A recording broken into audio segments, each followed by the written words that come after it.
A friend set up my dad, and he was nearly beaten to death. My grandfather got revenge on everyone involved. TLDR, my dad was nearly beaten to death, and my grandfather went nuclear on everyone involved. This isn't my story, but it comes from my dad and other family members who witnessed it. Background. This all went down in the late 1970s when my dad was 17. The area he grew up in was in the UK and was a stereotypical working-class town. The part of town my family lived in was run down, full of poor families, and had its fair share of crime, but it was close-knit and everyone knew everyone. This will be important later. Now, my dad wasn't the most well-behaved kid, and he had hated being at school, but aside from a speeding ticket, he had never been in trouble with the police. He was, and still is, a really talented musician and had a very active social life. For his 17th birthday, one of his friends had bought him a leather jacket with a very specific logo on it.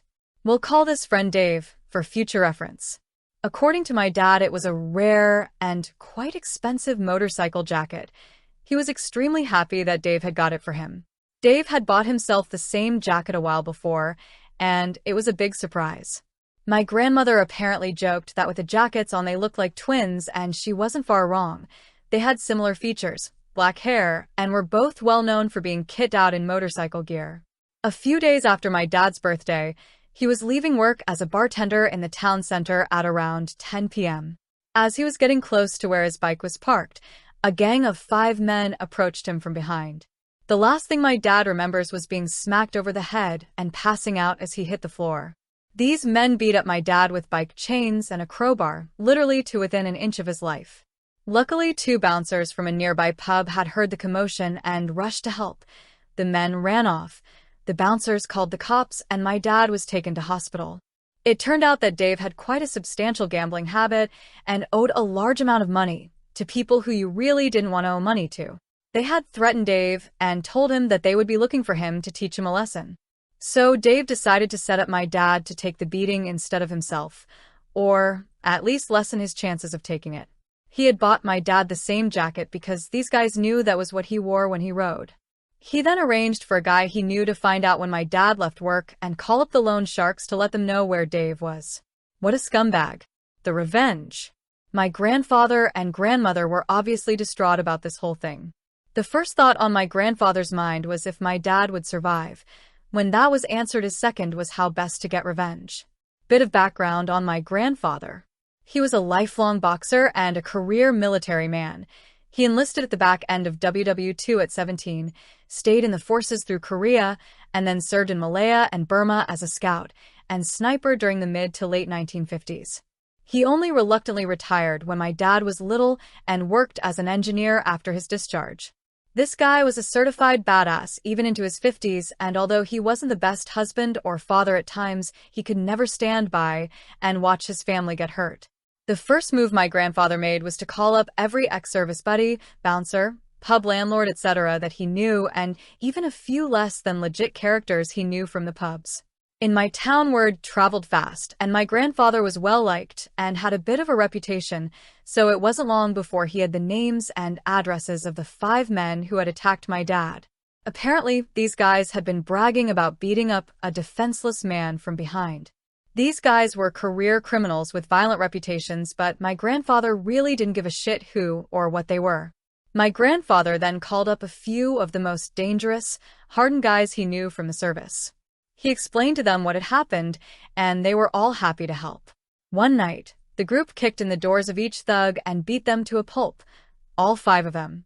They knew that if they hit one, the others would hear about it and run, so they hit all 5 of them in one night. My grandfather knew that no one would call the police in the area they lived in. Talking to the cops was a big no-no in that area back then, so there was little chance of being caught. All 5 guys ended up bloodied with broken bones, shattered teeth, and the requirement to be fed from a tube by the end of the night.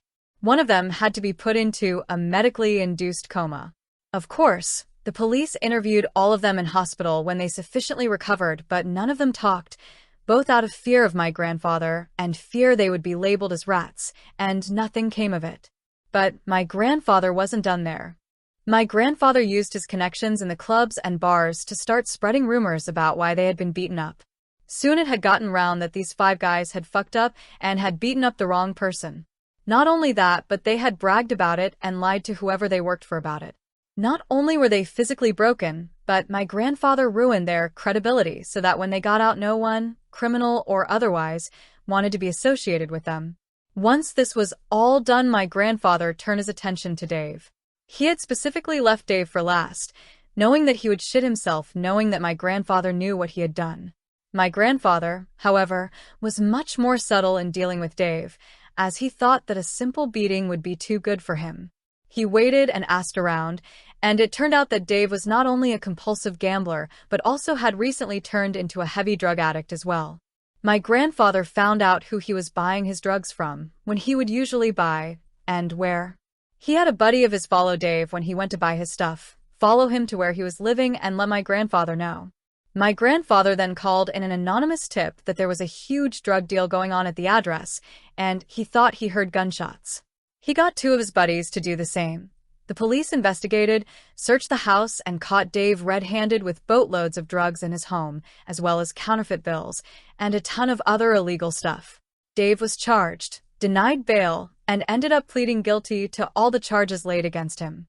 My dad could never remember his exact sentence, but it was definitely heavy, at least 15 years. To add to that, Dave owed a lot of money to a lot of people, and let's just say his time in prison was made much worse by this fact.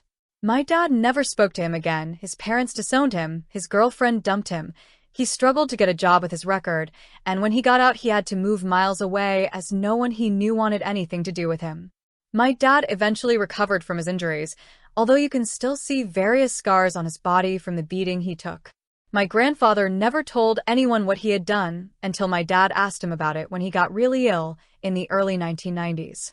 Dave's life was ruined, and out of the 5 who attacked my dad, 3 ended up in prison later in life, and 2 ended up dead due to crime. My grandfather passed away in the late 1990s, and although my dad and him had their issues, it could never be said he didn't look out for him when he needed it.